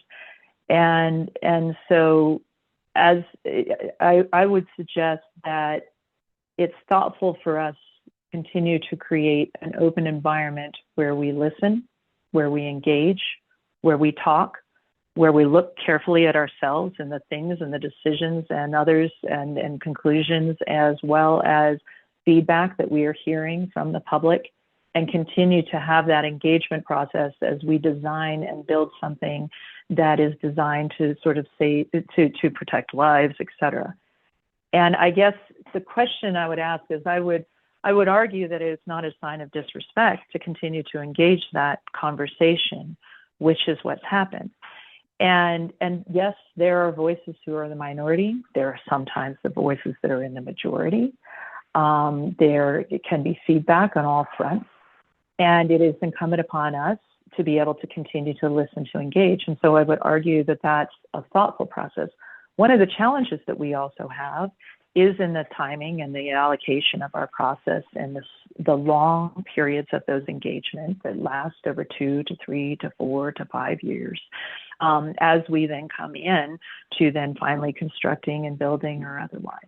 And in situations like that, I'll use Kearney and Crumeria, things have changed, design standards have changed, and new tools have come to the other, opportunities for us to be able to address the needs that we have, and doing so also in continuing to engage in the public. So I think that it would be okay for us to continue to have those conversations. And I think that's, so I understand that, but I actually think it's with more respect that we would continue to engage in that conversation and not in a disrespect. I think what I'm trying to help the department with here is people don't feel respected when they're told something's final, their input was put in, and then we made a decision like based on the input of a bunch of people. We sent out construction notices, and then at the last minute it changed. Like, and I think for that, like my sincerest advice to the department would be stop explaining and say you're sorry and start listening. Like, because that was a huge explanation. And I'm telling you that people are hurt. People on this board are hurt. They're thinking about quitting this board. And there are people in the community that are really hurt. And so, like, instead of explaining it, like, I think it's time to just say, we're sorry this was not handled the best way. Like, that's all I want to say. And with that, I'll be done. Thank you, Jake. We have 2 more comments. Omar and then Alan. Yeah, my comment here, Omar D9. My thoughts have been evolving in the last few minutes, so I might be a little scattered, but at first, just want to say, echoing everything that fellow members have been saying, board members have been saying. The last few topics we've been talking about communication, and I think maybe that's the piece that there could be some improvement upon. So I think there's 2 things. One, yes, communication, getting feedback from the community is all important, but it's also important that the city continues to communicate what is true goals of the city coming from plans like Vision Zero and that removes everyone, that it's safety. And that if that's the utmost goal, then have that be truly communicated and what the city is doing to get to that. When there's a need to balance, and I don't even love to use that word when it comes to safety, that to me there shouldn't be a balancing when it comes to safety. Safety should be number 1. But if you want to use that word, and using this project as an example, when it comes to, okay, there's other things that needs to be balanced, that data should be pretty transparent, and that communication from the city should be pretty transparent on why that change or why any change is being made. Show that data, talk about what that data means, what those findings are, because right now on the project website, in the narrative that came out from the last week about the change in the project, none of that was really explained and put forth. I think secondly, and final, I think it's kind of going back on that we've seen this time and time again in the past few years under this administration with different projects and different locations. There's a level where good design is good design, and stick to your guns and do that good design. If there continues to be changes like this, where there's voices saying, hey, we don't want this thing because of X reason, and there's a perception that leads to that reason, I think the city has to stay true and say, no, this is what we're doing, communicate why it's being done, the data again, and stay true to this is the change that we're doing. This is going to happen. Yes, people are going to be upset with it, but we're never going to get anything done if there continue to be changes. And these are big arterial roads. They are challenging to change. It's not the smaller roads like the examples you gave before those are small roads. Mhm. Those are roads with less traffic, fewer people traveling on them. It's easier to make those changes. But those are not where the deaths and the injuries are happening. It's going to be those arterials, those fast wide roads. And if you keep changing what's being done to those roads and not staying true to it, then you're never going to get the changes done. So yeah, not a question, just thoughts and comments that has been bubbling up in the last few minutes. I appreciate it, Omar. Thank you. Alan, you are next. And then I might say something. I'm still trying to figure it out. Thanks, Aileen, Director Ford. This is Alan Cogill. Well, first of all, thank you Hi, about Alan. holding the space for this today. Well, so number one, echo a lot of the comments that have been heard so far. I'm disappointed. It clearly was a final design that was changed. Right now, the actions of the department are speaking a lot louder, I think, than the words that we're hearing tonight. We have some, I want to echo what Jake said. We have some amazing planners. We have some amazing traffic engineers that are upholding the values of years of Denver Moves Everyone feedback that people want a safer city. They don't want to have to worry about their child being killed walking to school or walking down the sidewalk, right? And they've done an amazing job on what was the final design and had a great public engagement process over the course of 5 years. It was a really good design, similar to what we've done on Mississippi, similar to what we've done up in City Park on Josephine or York. Based on traffic engineering best practices on improving the road for safety. And I'm really disappointed in a as much of a budget crunch that we're having right now. We are not being good stewards of our taxpayer dollars if we're spending $100,000 to redo the design on this. That's just, to me, that's really unacceptable. There's a lot I hear from every day from people in our neighborhood. I want to do this. Could we have a stop sign? Could I have a crosswalk so my kid can get to the park, or so I can get more easily to this store or medical appointment we go to? And I have to tell them, sorry, we don't have the money for that, right? And that we would redo the design and spend that much money on this, to me, is unacceptable. The new design is not as safe as the original. It's still a 4-lane road. When it comes down to it, it's not improving the experience for people on the sidewalk. And if we're going to say that we're going to value safety and that should be our North Star, I'm really disappointed we're not honoring that value and coming up with a design that anyone can look at the original design that was safe versus this new design and can see this is clearly not as safe. And certainly not for drivers and absolutely not for pedestrians. Um, I'm hearing that we're changing this because a 10% increase on side street traffic, and that's a really negligible number. There's a chance to really improve safety significantly on a high injury network corridor. I was so excited when we announced that Alameda and Federal were on the list, and this is a record year of pedestrian deaths, and we are. This decision is really flies in the face of that. Number two, the second point I would like to make is our public engagement process is broken. Like Lou said, we've had 5 years of public engagement on this. The design was clearly final. We had construction announced, and then everybody was surprised by this. I read an article in Denverite that the wealthiest family in Colorado got involved in this. I've heard they've hired a former DOTI chief of staff. I've heard they've hired a CDOT engineer to help them lobby for this final design. And it's not a good look for our city. It's not a good look for the department. When I went to DOTI open house on Saturday that was about safety improvements to the First Avenue corridor, a street that I travel often on, part of me wondered, I share the expression of others, why did I even bother going? It's clear that we are ignoring community input. It feels like there are two different community engagement processes. One for folks that are willing to take their free time to show up for their community, leave their families, or other things they could be doing, and another one for folks with influence. And it makes me wonder, if we're going to see this continue into the future. If closer to my home, if the design work that it's been amazing that your team has done on 38th Avenue that was in this bond project, is that going to be ignored too? Is that going to go from a road diet to another 4-lane road, right? And it just, if people with connections to the department complain or to the administration complain, and I'm just, again, I just want to express, like others, I'm frankly very disappointed with the decision. I hope DOTI leadership will reverse course on this and just convey that. So thank you. Thank you. Amy, I feel Thank like you. I am not going to add too many more different comments than my fellow committee members, but two things that I want to elevate. I've been doing this work in Colorado for, I'm looking at the calendar, like what, 22 years now.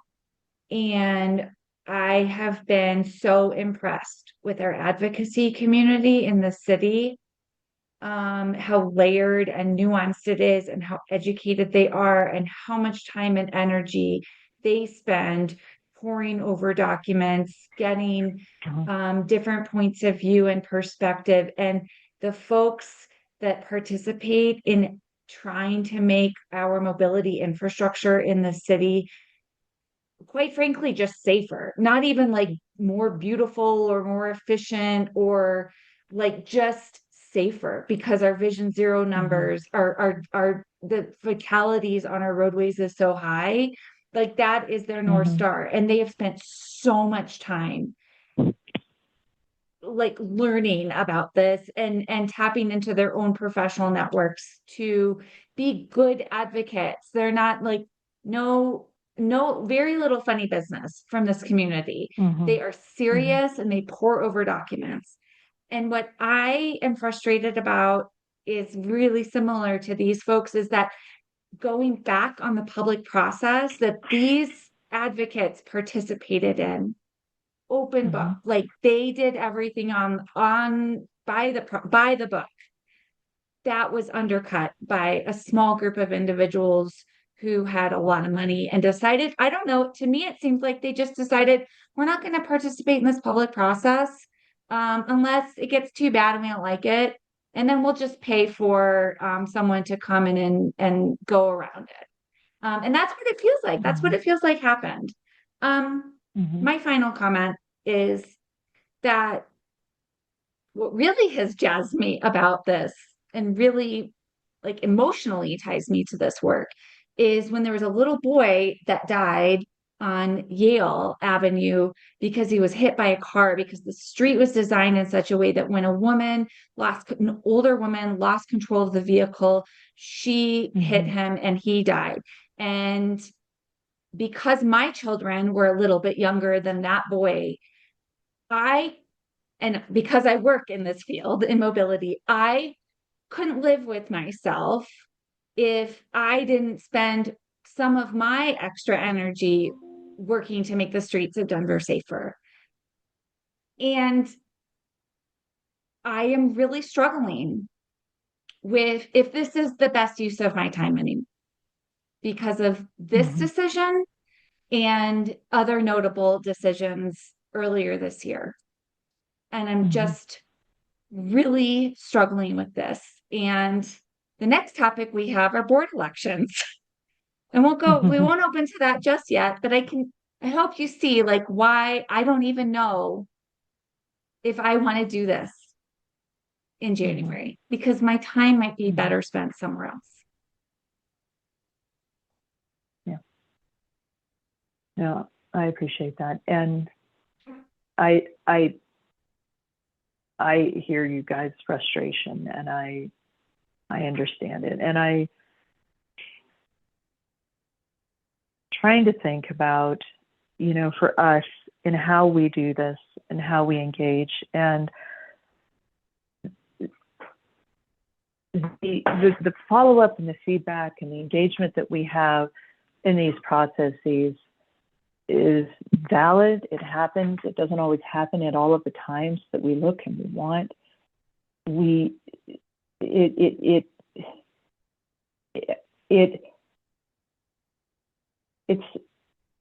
are 100% laser focused on how we drive safety, and the approach on how we get there is something that we take very seriously. And that feedback we take very seriously, and we are open to it. I still accept all of the emails. And folks, these aren't always the number of emails, for instance, that I got in this are not attached to anything that really related to. So the emails that are coming from the West 29th are not billionaires. the emails that we're getting related to Kearney and Crumeria are not billionaires. They are everyday people who live in these corridors, who have thoughts and impact and feedback, and they did or didn't engage in the process, and we continue to listen. And using this example, in 2020, our first open houses started, we presented a partial lane reduction as an example. By the time we came back around, we continued to evolve and think about design. We presented a full lane reduction. You could tell that we were continuing to evolve in our thinking and how this worked, continue to gather feedback and input. And I don't mean to say that in doing that, continuing to listen, that somehow that we are negating the involvement and engagement and the dedication to safety that you all have and that we all have. And the people who are offering their additional input and feedback are residents of Denver, just like everyone who's participating. And it's thoughtful for us to be able to listen and engage and then make great, thoughtful decisions about this. And our timing and such, and yes, how we allocate our resources and what we do is something that's really important for us. But how we try to do that process, I think, is something that we continue to sit and refine. And I don't mean to do it in a way that discourages you or somehow suggests that the input and others that you guys have is also not valid and not important in where we go, and how we sort of try to take all of that in. And apologize, I'm rambling a little bit there when I'm saying all of this, but I hear it. I hear your frustration. I hear the pain of it. I also want to acknowledge that I think from DOTI perspective and how we do these things, it is still a thoughtful, valid way of continuing to engage the public, everyone who has input and feedback. And then we continue to work and make decisions. And so, yeah, no, I appreciate it, Aileen. Thank you. Thank you, everyone. Thank you, Jade. Thank you, June. Thank you, Alan.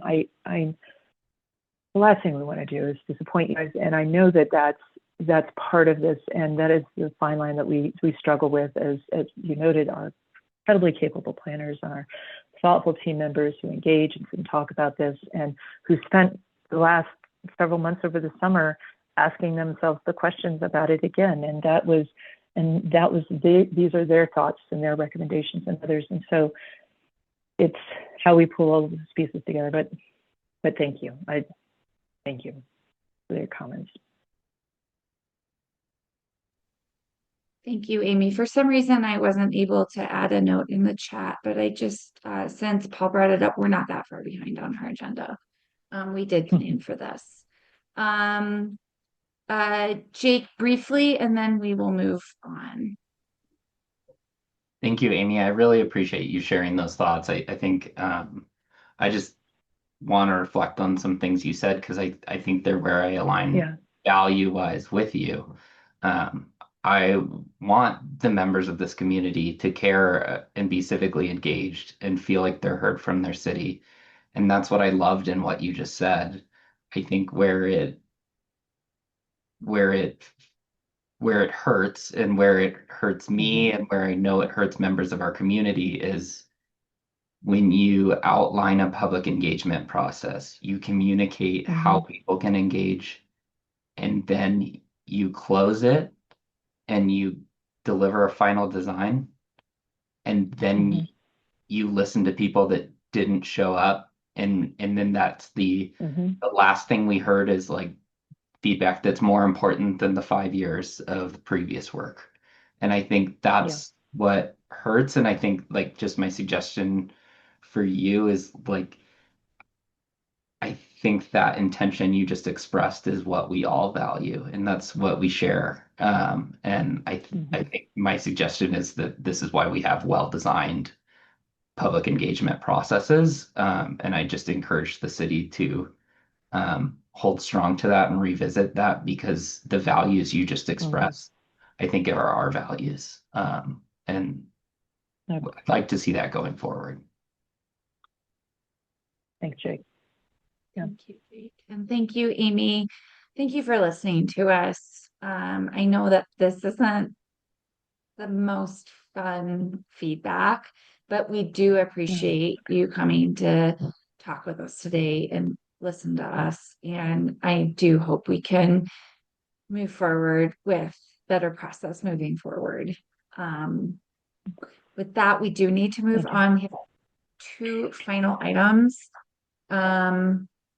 Briefly, I'll just briefly go over. We have a board elections process. Alan, you're going to have to remind me. I think that the elections happen at the December meeting, the next meeting. So think about if you want to be nominated, and then we vote after the meeting. How does that work, Alan? Oh, sorry, I should have been more prepared for that part. Yeah, no worries, Aileen. So, as a quick recap, thank you for introing the topic. We do have elections coming up. The process, well, let me talk about the different positions that are open right now. My term is a 2-year term. It's coming to an end. Paul's term as secretary is a 1-year term. It's coming to an end. Aileen, technically, you're still halfway through your first term. So the election First right year. now, first Mhm. year, thank you, first year of Mhm. the first half, the first year of your first term. So the election that's happening right now is for one open spot for board co-chair and then one open spot for secretary. Responsibilities of the secretary include taking minning minutes as Paul has done, and that Gary has done previously as well. And just want to acknowledge everyone else that's been in the role. So thank you all for doing that. And sending them to Nanita afterwards. It's a fairly easy commitment to do, and also serves as a tie-breaking vote if the two co-chairs disagree. Thankfully, that hasn't happened yet this year. And then the co-chair role is the commitment for that one is one meeting with the DOTI staff outside of this to talk about the agenda, and any other duties that might kind of come up in terms of things you might want to organize, appointing chairs of ad hoc committees or standing committees like the policy committee or the budget committee. Gary and Jamie have done a lot of work on the policy committee. June's done a lot of work on the budget finance committee. That's at the purview of the co-chairs to appoint who those folks are as well. In terms of our election process, this is our nominating committee is being assembled. So for purposes of simplifying it, the nominating committee will be Aileen and I. Just email us if you're interested in running for either or both of those positions. Let us know. We will present the candidates next month at the December meeting. If you want to say something to the group, maybe we'll have just a little bit of time for folks to talk about why they're interested in running. And then it's actually the January meeting, the board selects new officers by ballot process for that. So we've got a little bit of time, but between now and December, our next meeting in December, please let Aileen and I know, and we'll make sure that anyone that wants to run will be presented on the slate in December, and then be voting on in January. Aileen, is there anything else you'd add to that? Well, I'm just going to add that I have a really bad travel schedule, and we can talk about that offline. So I may be next month's meeting. So Great. We'll discuss. Yeah, great.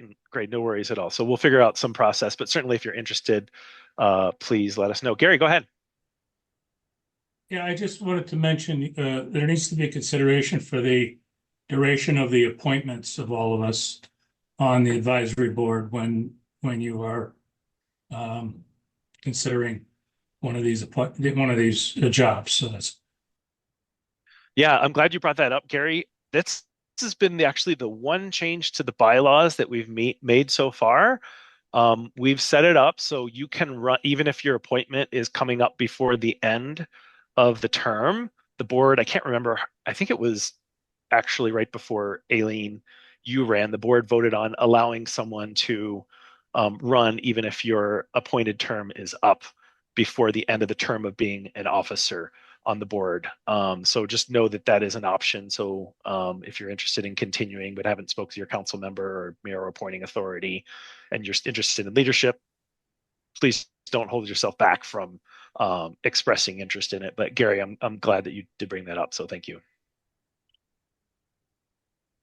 Great.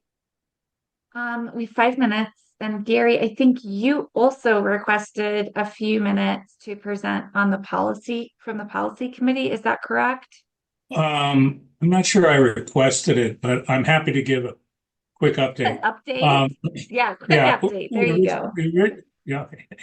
We originally scheduled the policy committee meeting tomorrow. That has been canceled due to folks being otherwise engaged in, or many of the folks on the committee otherwise engaged in other commitments. So we'll pick it up in December, the third week in December at 10 o'clock in the morning. I will tell you that we are looking at doing an objective look at in achieving the policies and goals of the DME that Denver moves everyone. And in light of this discussion on Alameda and policy and budget issues and other changes in overall driving factors for the original DME, I think we should be discussing if there's a better directive document. Amy could have used DME in defense or of keeping the original design on Alameda, or obviously changing the design on Alameda if it was clearly stated in the DME. What would be the preference? And safety, I believe, is one of my highest objectives. So that's kind of a long deal. We're going to be looking at DME and if there is any appropriate clarifications, how we're doing, maybe put our toe in the water. And I'll be talking with Nick about potentially how we measure our behavior, our goals, our achievements against what DME has put in front of us. So that's just a short, that should be a pretty interesting discussion in December, and hopefully we can, have a fairly good representative group to that. So that's all I have. Thank you very much. Haley. Thank you so much, Gary. I wanted to just say thank you again to everyone that came to tonight's meeting. Sounds like you have a couple of other words from other members of the advisory board. So I'm going to let June briefly speak, and then Jake, and then we will adjourn the meeting. Very quickly, I'm starting to interface with council offices on potential changes to the Transportation and Mobility Special Revenue Fund. Obviously, there weren't any amendments to that fund this year, but I figured it's probably a better idea to just change the language of that ordinance altogether rather than trying to fight the fight every budget year, every budget cycle. So if you're interested in that, let me know. I've got a little bit of interest from council offices, and hopefully we'll be effectuating some change in the next year. Thank you, June. Jake. Hi, this is just real odds and ends topic, but I'm really hoping Nanita and Nick, we can work on how we can improve the interpretation portion. Like it has been bad the past few meetings, and it like ate away like 15 minutes of time today. So I'm just like hoping we can either like hop on a little early. I know staffing's difficult right now, but it's really impacting our meetings at this point. Thanks, Nick. Yes, thank you. I echo those sentiments, Jake. Okay, it is almost 6 o'clock. Thank you so much, everyone, for joining in today's meeting. And if you're interested in joining me as the advisory board co-chair or the board secretary, please send me and Alan an email.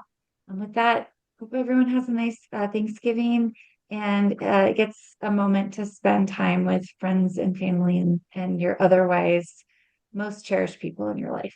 Okay, see you. Have a great Thanks, everyone. week. Happy Thanksgiving. Thanks, everyone.